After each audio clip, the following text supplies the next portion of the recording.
Section 3 of The Coming Race. Chapter 5. A voice accosted me, a very quiet and very musical key of voice, in a language of which I could not understand a word, but it served to dispel my fear. I uncovered my face and looked up. The stranger, I could scarcely bring myself to call him man, surveyed me with an eye that seemed to read to the very depths of my heart. He then placed his left hand on my forehead, and with the staff in his right, gently touched my shoulder. The effect of this double contact was magical. In place of my former terror, there passed into me a sense of contentment, of joy, of confidence in myself and in the being before me. I rose and spoke in my own language. He listened to me with apparent attention, but with a slight surprise in his looks, and shook his head as if to signify that I was not understood. He then took me by the hand and led me in silence to the building. The entrance was open. Indeed, there was no door to it. We entered an immense hall, lighted by the same kind of luster as in the scene without, but diffusing a fragrant odor. The floor was in large tessellated blocks of precious metals, and partly covered with a sort of mat-like carpeting.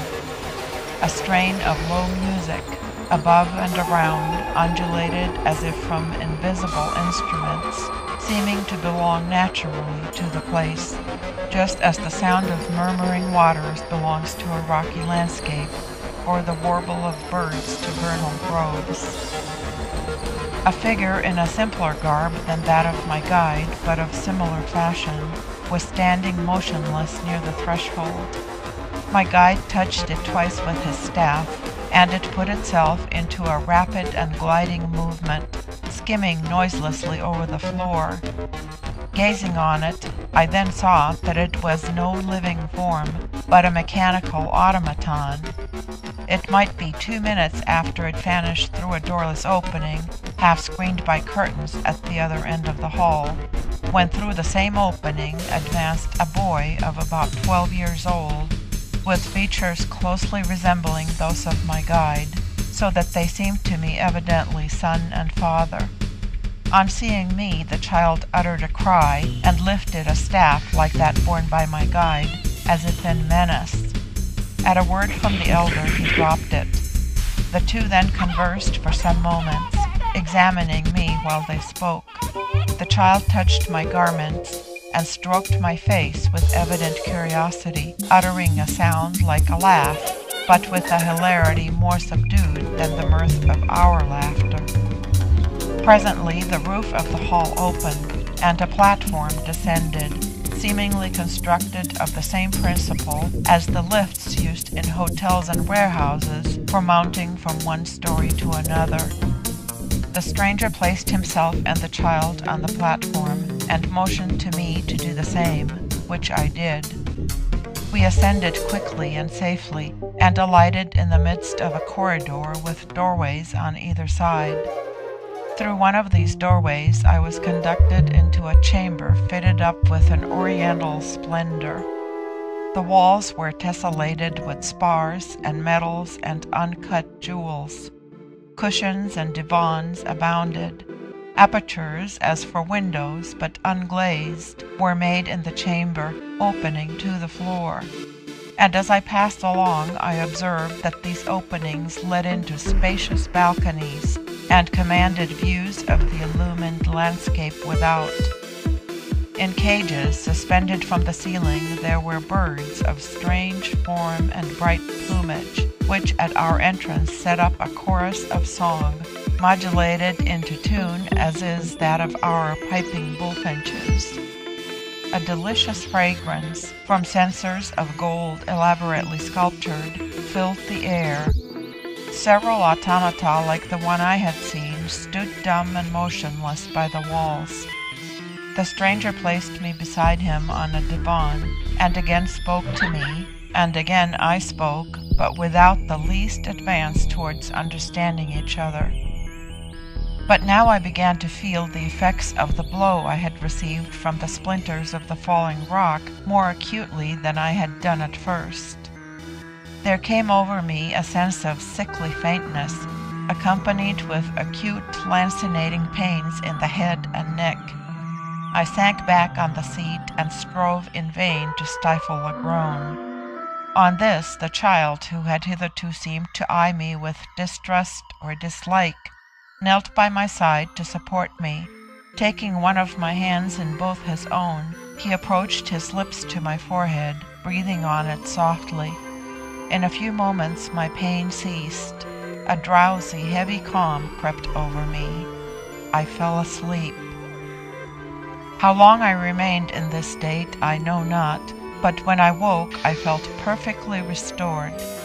My eyes opened upon a group of silent forms, seated around me in the gravity and quietude of Orientals, all more or less like the first stranger. The same mantling wings, the same fashion of garment, the same sphinx-like faces, with the deep, dark eyes and red man's color. Above all, the same type of race akin to man's, but infinitely stronger of form and grandeur of aspect, and inspiring same unutterable feeling of dread. Yet each countenance was mild and tranquil, and even kindly in expression. And strangely enough, it seemed to me that in this very calm and benignity consisted the secret of the dread which the countenances inspired. They seemed as void of the lines and shadows which care and sorrow and passion and sin leave upon the faces of men, as are the faces of sculptured gods, or as, in the eyes of Christian mourners, seem the peaceful brows of the dead. I felt a warm hand on my shoulder. It was the child's. In his eyes there was a sort of lofty pity and tenderness, such as that which we may gaze on some suffering bird or butterfly. I shrank from that touch. I shrank from that eye. I was vaguely impressed with the belief that, had he so pleased, that child could have killed me as easily as a man can kill a bird or a butterfly. The child seemed pained at my repugnance, quitted me, and placed himself beside one of the windows. The others continued to converse with each other in a low tone, and by their glances towards me I could perceive that I was the object of their conversation. One in especial seemed to be urging some proposal affecting me on the being whom I had first met, and this last by his gesture seemed about to assent to it, when the child suddenly quitted his post by the window, placed himself between me and the other forms, as if in protection, and spoke quickly and eagerly. By some intuition or instinct, I felt that the child I had before so dreaded was pleading in my behalf. Ere he had ceased, another stranger entered the room. He appeared older than the rest, though not old.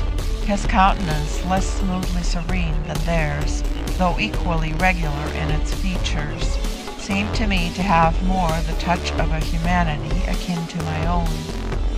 He listened quietly to the words addressed to him, first by my guide, next by two others of the group, and lastly by the child, then turned towards myself and addressed me, not by words, but by signs and gestures.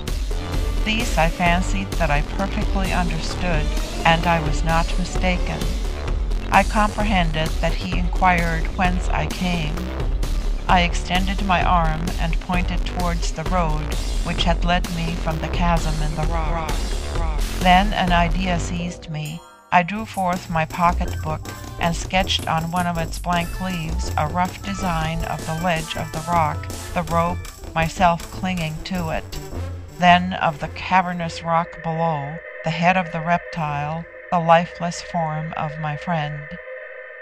I gave this primitive kind of hieroglyph to my interrogator, who, after inspecting it gravely, handed it to his next neighbor, and it thus passed round the group. The being I had at first encountered then said a few words.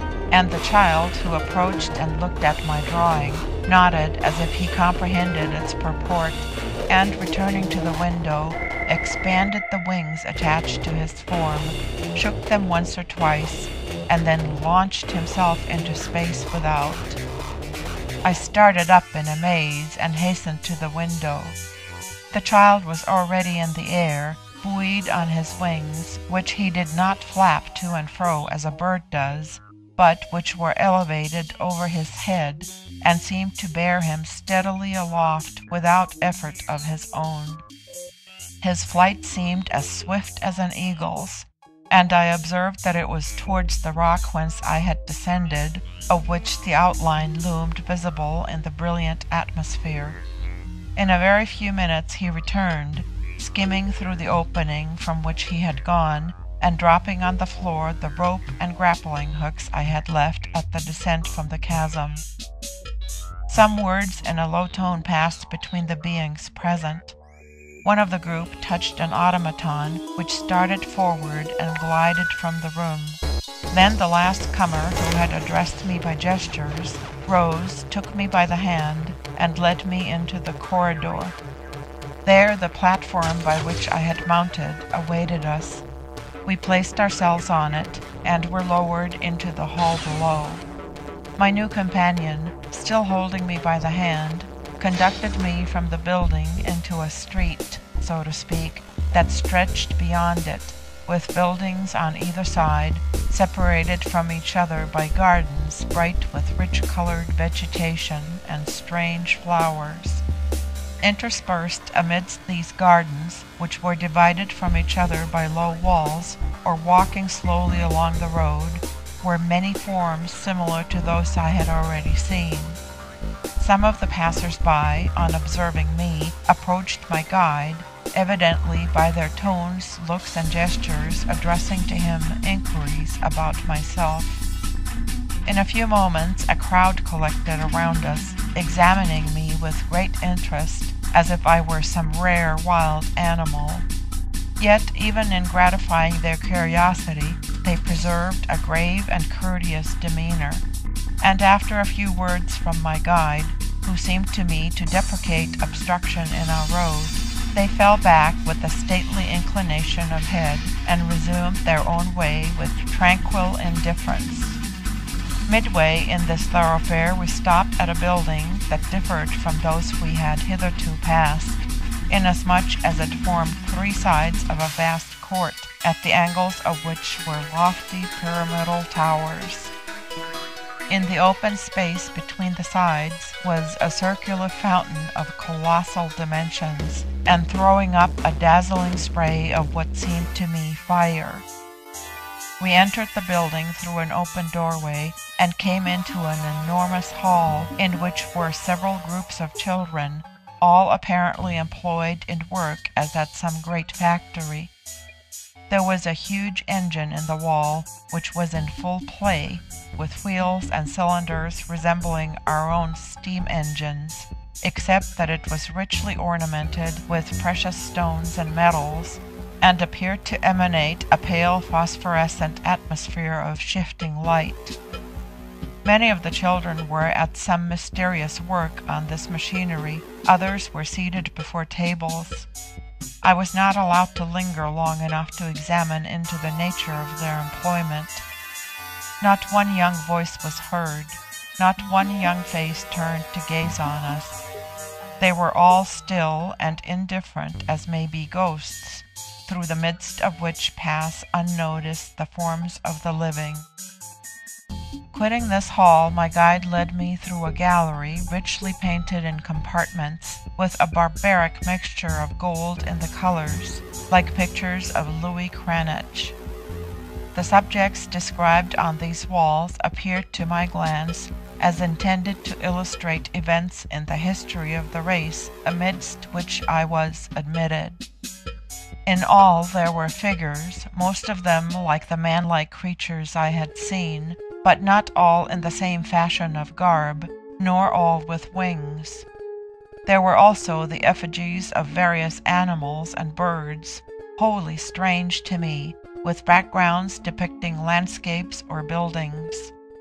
So far as my imperfect knowledge of the pictorial art would allow me to form an opinion, these paintings seemed very accurate in design and very rich in coloring, showing a perfect knowledge of perspective, but their details not arranged according to the rules of composition acknowledged by our artists, wanting, as it were, a center, so that the effect was vague, scattered, confused, bewildering. They were like heterogeneous fragments of a dream of art. We now came into a room of moderate size, in which was assembled what I afterwards knew to be the family of my guide, seated at a table spread as for repast. The forms thus grouped were those of my guide's wife, his daughter, and 2 sons. I recognized at once the difference between the 2 sexes, though the 2 females were of taller stature and ampler proportions than the males, and their countenances, if still more symmetrical in outline and contour, were devoid of the softness and timidity of expression which give charm to the face of woman as seen on the earth above. The wife wore no wings.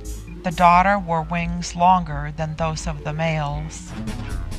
My guide uttered a few words, on which all the persons seated rose, and with that peculiar mildness of look and manner which I have before noticed, and which is, in truth, the common attribute of this formidable race, they saluted me according to their fashion, which consists in laying the right hand very gently on the head and uttering a soft sibilant monosyllable, a C, equivalent to welcome. The mistress of the house then seated me beside her, and heaped a golden platter before me from one of the dishes. While I ate, and though the viands were new to me, I marveled more at the delicacy than the strangeness of their flavor. My companions conversed quietly, and, so far as I could detect, with polite avoidance of any direct reference to myself, or any obtrusive scrutiny of my appearance.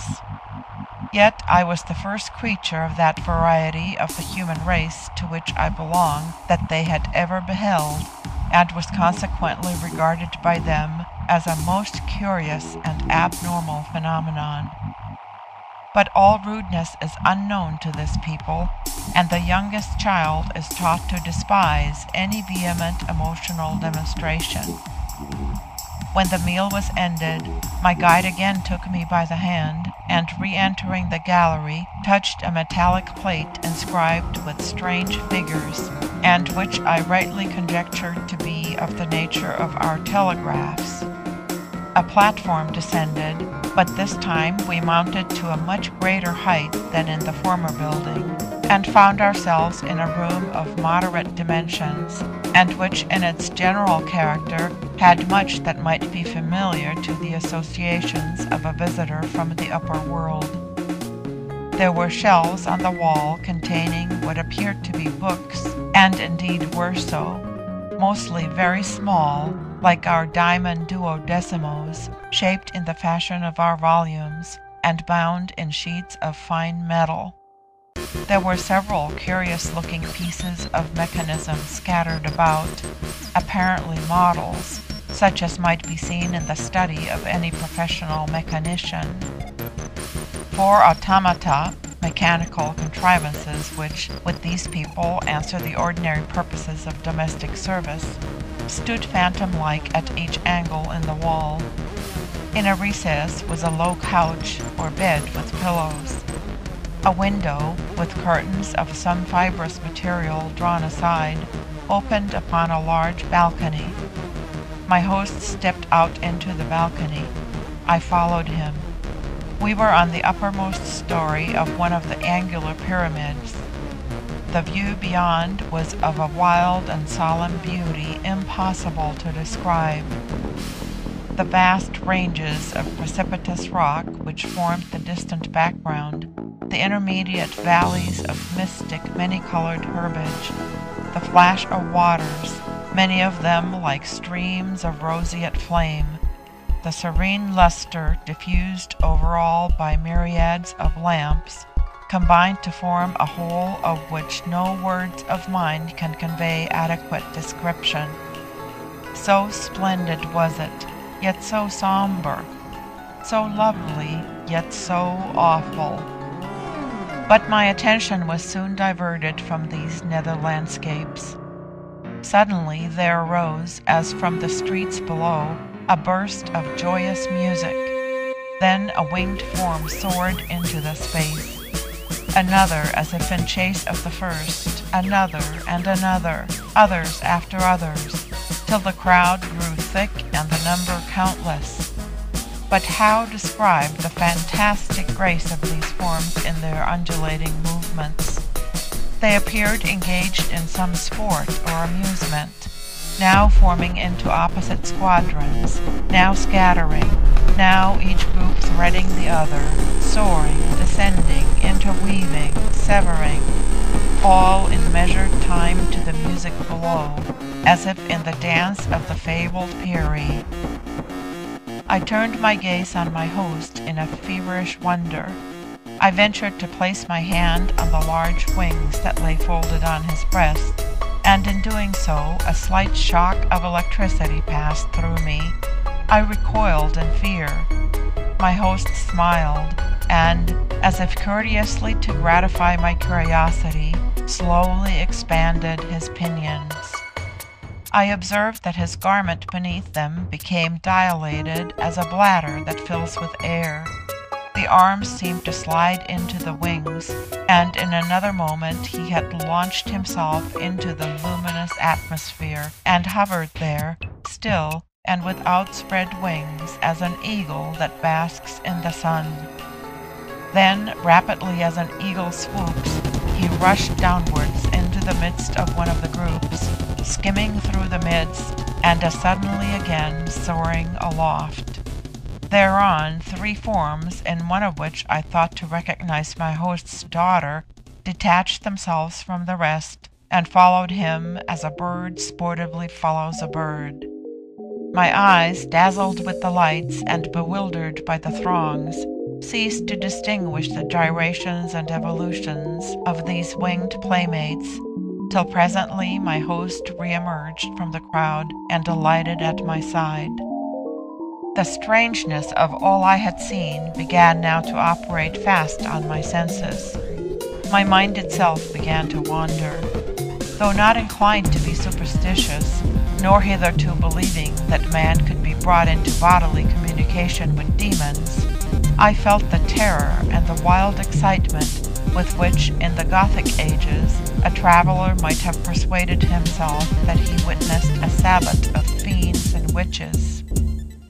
I have a vague recollection of having attempted with vehement gesticulation and forms of exorcism and loud incoherent words to repel my courteous and indulgent host, of his mild endeavours to calm and soothe me, of his intelligent conjecture that my fright and bewilderment were occasioned by the difference of form and movement between us, which the wings that had excited my marvelling curiosity had, in exercise, made still more strongly perceptible, of the gentle smile with which he had sought to dispel my alarm, by dropping the wings to the ground and endeavoring to show me that they were but a mechanical contrivance.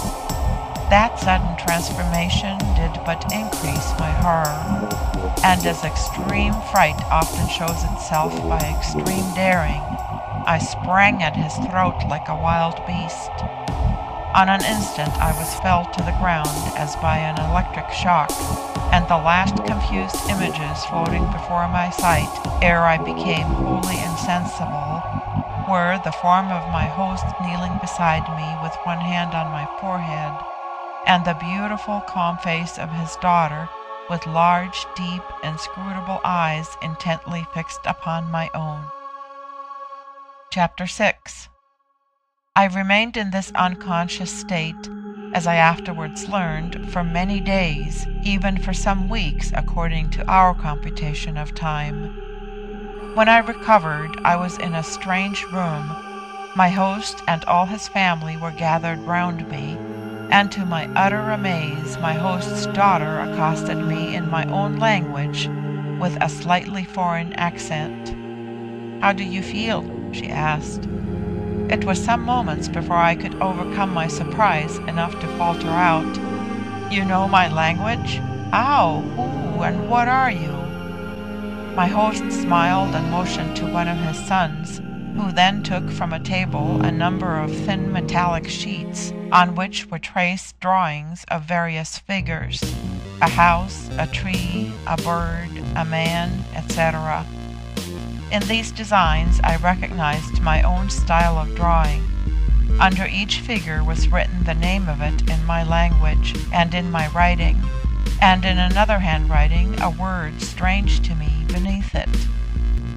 Said the host, "Thus we began, and my daughter Z, who belongs to the College of Sages, has been your instructress and ours too." Z then placed before me other metallic sheets on which, in my writing, words first and then sentences were inscribed. Under each word and each sentence, strange characters in another hand. Rallying my senses, I comprehended that thus a rude dictionary had been effected. Had it been done while I was dreaming? "That is enough now," said Z in a tone of command. "Repose and take food." End of chapter 6.